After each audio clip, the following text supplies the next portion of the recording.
Il y a les questions budgétaires dont on va parler tout à l'heure et qui ont toute leur importance, leur légitimité. D'ailleurs, notamment sur les horaires d'émission, vous savez que ça détruit des familles parfois de policiers. Mais avant ça, un week-end sur 6 seulement en famille. Voilà.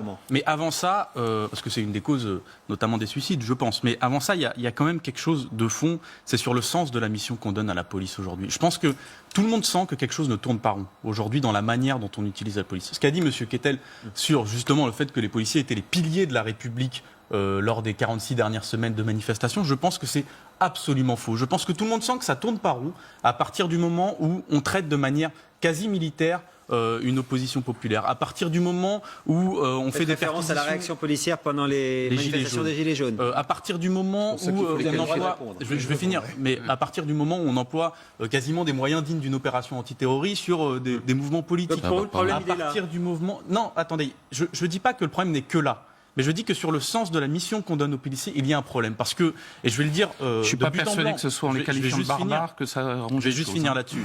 Et je le dis de but en blanc, je pense que le gouvernement, aujourd'hui, utilise la police comme des mercenaires au service de leur ordre bourgeois. Ils ne sont pas les piliers de la République, les policiers, aujourd'hui. Ils sont les piliers des réformes antisociales de Emmanuel Macron. Et ça, c'est un énorme problème. Parce qu'à partir du moment où le gouvernement ne se maintient que par la peur et la répression, la conséquence logique, c'est que les policiers font peur aux gens et qu'ils ne sont pas aimés. Je pense qu'il faut revenir à un système où les policiers sont des gardiens de la paix. C'est-à-dire des gens qui ne sont pas là pour défendre un ordre imposé par en haut. Et ça, c'est extrêmement important de le dire. C'est un appel à l'insurrection que vous faites, là. Oui, non, mais pas à l'insurrection, juste à la révolution.